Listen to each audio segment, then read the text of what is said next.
ayyaanniif nagaan isiniif haa baay'atu. Akkam jirtu obboloota keenya. Waaqayyoon isa amma maatiin nu eegee yeroo kanaan nu ga'eef galanni guddaan bara baraan haa ta'u. Akkuma kanaan dura mata duree mana qulqullummaa irratti kutaa lamaan wal duraa duubaan isiniif dhiyeessaa turre.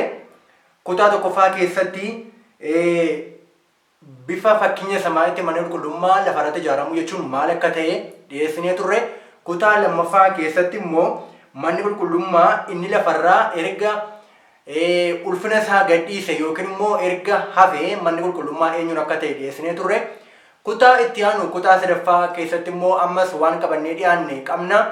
Sanatti utuu hin fufin fuuldura garuu kadhata gabaabaa obboleessa koo wajjin addunyaa qabaannee itti fufna. Gaarii goonis galateeffannaa abbaa keenna jaalalaan jaalatteef harka keessa nurra qabdeef karaa addaatiin immoo jiraannee guyyaadhaa akka arginu sagooteef galanni si haa ga'u. Abbaan mallee fuula kee dhufneerra dhugaadhaan si barbaanna dhugaaf hafuuraan si sagaddu dhafeeti kenna ammallee karaa dhugaa karaa ilma kee gara keenyatti mul'achuun jireenyi keenya samii wajjin akka walii galuuf kallattii haa ta'u jettee karoorsite nu qabsiisuun jaalala kee haa ta'u. Ofii keenya dabarsitee nu dhiisini nu barsiisi samiif nu qopheessi maqaa tokkocha ilma kee gooftaa Yesuus Kiristoos irratti kadhanna abbaa. Ameen. Ameen. Waaqayyoo karaa addaa isin haa eebbisuu. Kutaa sadaffaa isaa keessatti kan qabannee dhiyaannee fi kan irratti mari'achuuf deemnu gaaffii akka gaaffii lamaan dhiyeessine bifa lamaan jechuudha. Inni jalqabaa manni qulqullummaa inni lafa kanarraa yommuu ijaarame akkuma kanaan dura ilaallee turre manni qulqullummaa kutaa lama qaba jenneerra iddoo qulqulluu fi iddoo qulqullootaadha. Inni kaan immoo bakkeen isaa oobdii yookiin iddoo taa'aa iddoo walgahii akka ta'e ilaallee turre. Ijaarsi mana qulqullummaa kanaa kutaa kamirraa eegale? Kutaa irra qulqulluu moo kutaa qulqulluurraa eegale kan jedhu caaffanni maal jedha kan jedhu qabannee dhiyaanneerra garee jalqabaatti mee macaafni qulqulluun maal jedha asirratti yeroo kan fudhannu ta'a amma. Ameen.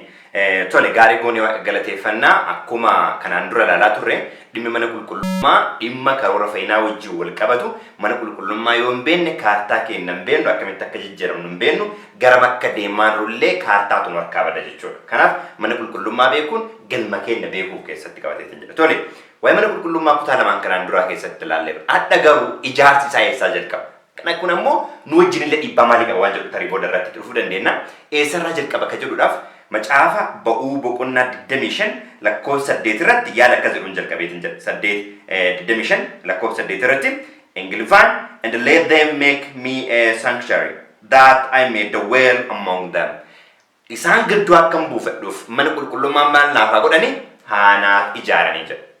Ibroota boqonnaa 9 lakkoofsa 1 irraa amma 3tti manni qulqullummaa kutaan tokkoffaan or first veil inni jedhamu jechuudha. Kutaan lammaffaan or second veil inni jedhamu maal akka of keessaa qabu Ibroota boqonnaa 9 lakkoofsa 1 amma 4 keessatti especially lafa kaa'eetiin jedha. Kana addaatiin kutaa irra qulqulluu keessatti kan argamu taabota kakuu mercy seat yookaan immoo teessoo araaraa mercy seat kana gubbaa irratti immoo iddootti waaqayyo kirubeelota lamaan gidduudhaan waaqayyo dubbatudha jechuudha. Inni kun shakaayinaa gloorii jedhama. Kanaaf jechi kun kutaa maalii keessa kan jiranidha? Kutaa irra qulqulluu keessa kan jiranidha. Kutaa qulqulluu keessa karaa irratti maaltu jira?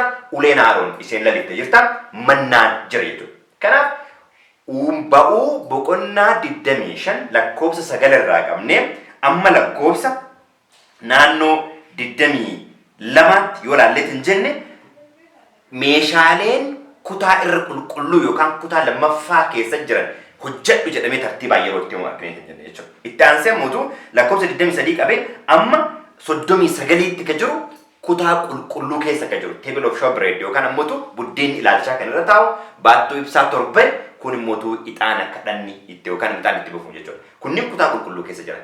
Qorannaa keenya kana booda keessatti tokkoon kunniin maal bakka bu'u waan jedhu qorataa itti fufna jechuudha. Ammaaf ijaarsi keessaa jalqaba waan jedhu jalqabne jechuudha. Kanaaf ijaarsi keessaa jalqaba kutaa irra qulqulluu jedhamu or second veil isa jedhamu keessaa jalqabee jedha jechuudha. Or second apartment jedha kitaaba biraa jirratti kutaa lammaffaa irraa jalqaba jechuudha. Kutaan lammaffaa kun most holy class jedhama. Most holy place jedhama. Iddoo irra qulqulluun kutaa lammaffaa jedhama. Itti aansee mootu kun kutaa qulqulluudha. Itti aansee bakkeetti iddootti xaallu aafamu, iddootti billaan qalamu bakka itti godhama jechuudha. Kun outer part, outer side jedhama. Kutaa alaati jechuudha. Kanaaf eessaa jalqabaa? Kutaa irra qulqulluurraa jalqabaa jechuudha. Baay'ee galatoomaa Waaqayyo karaa addaa isin eebbisuun jedha. Dhugaa murteessaadha. Amma egaa gara keenyatti finna. Nuti mana qulqullummaadha jenneerra kutaa itti aanu keessatti nutis mana qulqullummaa akka taane tuqnee turre.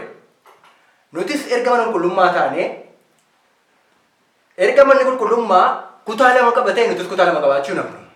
Kutaa lama qabaachuu nabnu.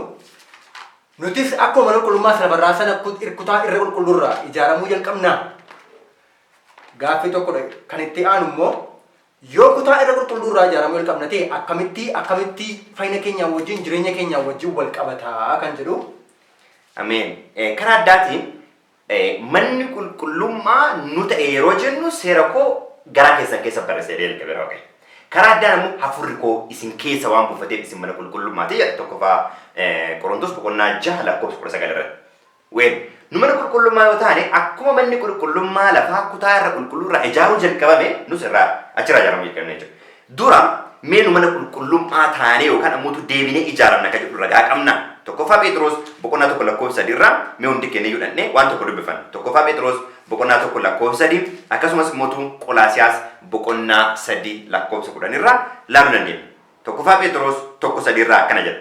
Ingiliffaan wanti dubbisaaruuf yaada waliigalaa waan qabuuf translation irratti jechoota garaagaraa waan fayyadameeruuf jechuudha. Blessed be God and the Father of our Lord Jesus Christ.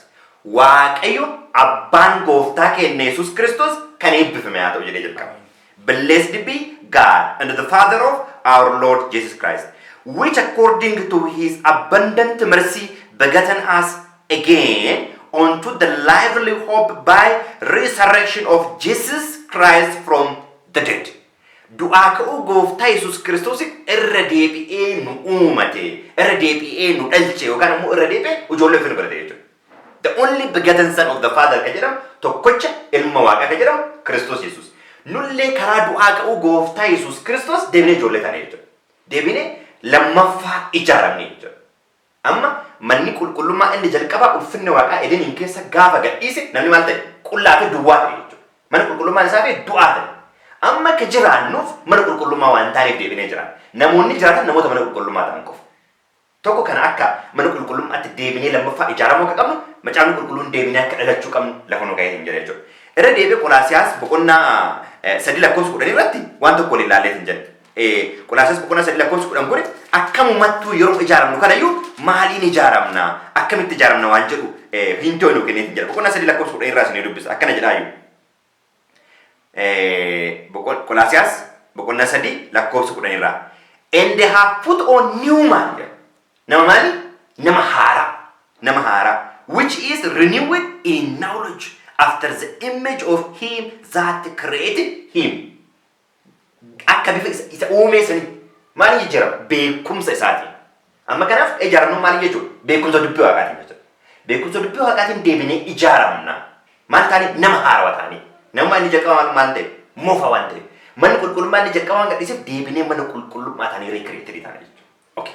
Akka deebinee ijaaramnu namummaa haaraa uffachuu akka qabnu karaa du'uu gooftaa Yesuus Kiristoos abbaan deebi'ee abbaan gooftaa keenya Yesuus Kiristoos deebi'ee akka nu dhalche akka nu uume yoo barree eessarraa uumamuu jalqabu ijaaramuu jalqabu kan jedhamu Faarsaa boqonnaa 51 lakkoofsa 10 irraa waan tokko waliin ilaallee hin jenne jechuudha. Hundi keessanii baaftanii ilaaluu dandeettanii Faarsaa boqonnaa 51 lakkoofsa 10 irraa eessarraa jalqaba jenneerra kutaa irra qulqulluurraa jalqaba jenneerra. Kutaan irra qulqulluun kenna kutaa kamii waan jedhu adda baasuu dandeenya jechuudha. Tokkoffaa Tasaloniqee boqonnaa 5 lakkoofsa 23 irratti hafuura keessan, lubbuu keessan, foon keessan jedha jechuudha. Amma fooniif hafuurri maal godha jechuudha? Walirratti morma. Foon du'uu qaba mana qulqullummaa ta'uudhaaf.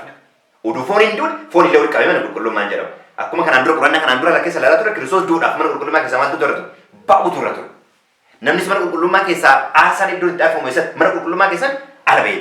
Kanaaf Faarsaa boqonnaa 51 lakkoofsa 10 irratti akkana jedha Daawit jechi Ingiliffaa jecha qajeelaa waan ta'eef Oromiffaan hafuura dhaabbataa jedha. Okay, Ingiliffi garuu akkana jedha 51 irraa. Faarsaa boqonnaa 51 lakkoofsa 10 irraa akkana jedhaayyuu. Create in me a clean heart. Onnee maali? Onnee qulqullaa'aa. Kan mana qulqullummaa lammaffaa ta'u jechuudha. Oh God, and renew the right spirit within me. Amma onnee qulqullaa'e kana keessa maal ta'u jechuudha? Right spirit. There is a wrong spirit jechuudha. So right spirit kan barbaada. Right spirit is the spirit of Christ. Sababni isaa deebi'ee abbaan karaa nu jenneera. Karaa ilma isaa deebi'ee maal godhe nu dhalche jenneera. So the spirit of Christ is the right spirit to make us another holy temple jechuudha. Mana qulqullummaa nu gochuudhaaf gaagaa ta'u maal jechuudha? Hafuura Kiristoositi jechuudha. Karaa isaa deebinee waan dhalleef. Kanaaf abbaan hafuura ilma isaa is abbaa jedhee waammatu jedhe. Galaatiyaa boqonnaa afur lakkoofsa jaarratti isin keessatti kaa'edha. Kanaaf right spirit, right temple taana jechuudha. Right sanctuary. So tole. Erga hafuurri keenya Roome 8:16 akka jiru hafuurri keessan hafuura isaa wajjin maal godhee jira? Walii galee ijoollee waaqayyoo ta'uun keessan mirkanaa jira. Akka eenyu akka Kiristoos. Kiristoos ilma waaqayyoo ta'e nullee isa wajjin ilmaan waaqaa taane jechuudha. Karaa maali? Karaa hafuurri keenya hafuura isaa wajjin walii galuuti. Karaa hafuura right spirit fudhachuuti. Erga kana ta'ee kan boodatti sammuu keenyatu qajeelfama jechuudha. Hafuurri keenya hafuura isaa wajjin yoo galu sammuu keenya akka hafuuraa ta'uu jalqaba. Akka hafuuraa ta'uu jalqaba. Foon iddoo dhaba jechuudha. Kanaaf ijaarsi mana qulqullummaa. Kanaaf namoonni yeroo tokko kana uffatin san uffatu kana nyaatu san nyaatin jiru. Kunniin erga hafuurri keenya hafuura Kiristoos wajjin walii galee qe'een boodatti waan dhufu jechuudha. Kan dursu qabu miti. Kanaaf jalqaba right spirit. Hafuura qajeelaan Kiristoos wajjin walii galuun baay'ee barbaachisaadha. Kanaaf mana qulqullummaa hafuura keenya irraa jalqaba sammuun keenyatti fufa. Qaamni keenya gaaf Kiristoos deebi'ee dhufu inni du'e isa du'e maal godha? Inni du'e san du'e maal godha? Uffata jechuudha. Dhumarratti hafuura wajjin ko walii galu ignore ka ta'e ka du'e inni foon samiin galu ni jedhamu sun asirraa raawwatee hin jirre jechuudha. Kanaaf ijaarsa si jalqaba achuma itti fufa eebbisu. Amiin. Waaqayyo karaa addaa sinaa eebbisu. Waaqayyo abbaan keenya inni amma ammaatti yeroo qabaanni keetti nu wajjin ta'e guddaa haa galateeffamu bara baraan maqaan isaa ulfaatu. Obboleessa wajjin yeroo akkasii qabaannee sagantaa kanaa fuula keessatti akka dhiyeessinuu fi karaa addaa waaqayyo isaan gargaaree wajjin dhiyeessineef waaqayyo karaa addaa isin eebbisu ogummaa dubbii kana caalu isiniif haa kennu jedha. Walumaa gala paartiiwwan afan kanneen kutaa tokkoffaaf lammaffaa keessatti meeshaalee jiran maal akka isaan bakka bu'anii fi sirna sana diteelii yookiin gadi fageenyaan ilaaluudhaaf yeroo itti aanutti kan qabannee dhiyaannu ta'a.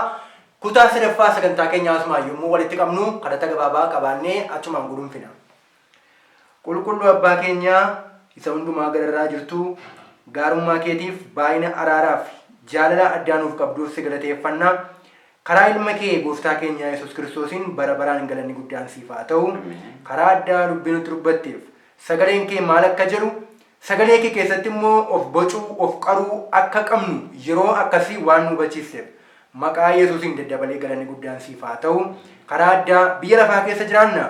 Biyya lafaa keessa jiraannu kana keessatti ulfina kee warra mul'isan dhuguma mana qulqullummaa kee taanee siif amanamnee iddoo itti nu barbaaddutti argamnee nama kee ta'uu akka dandeenyuuf ati nu gargaari yeroo keenyaaf irratti ulfaadhu eeggeessi maqaa gooftaa Yesuusiin. Ameen.